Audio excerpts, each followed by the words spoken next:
今日同大家去 Calgary Farm Yard，入場費一個成人28蚊，上網買會平4蚊。場裏邊有動物同埋唔同嘅遊樂設施，好適合一家大細嚟遊玩。第一時間我哋就去睇羊啦。呢度嘅羊呢係可以摸嘅。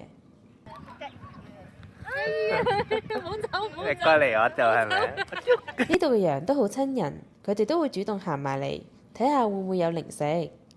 呢個報警板都超得意啊！羊仔呢都會喺呢個窿裏邊伸個頭出嚟，變成報警板上面嘅角色。除咗羊之外，呢度仲有驢。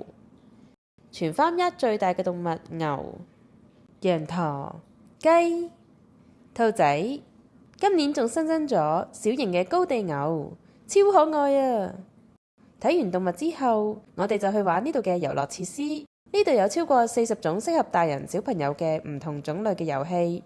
為咗唔好浪費門票，我哋差唔多每樣設施都玩過。呢度有啲遊樂設施都有高度限制，例如呢個 Zip Line。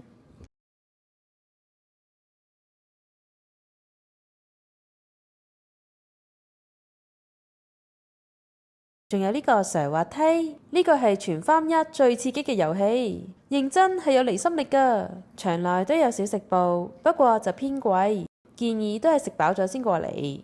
天氣總是不似預期，玩完就落雨啦。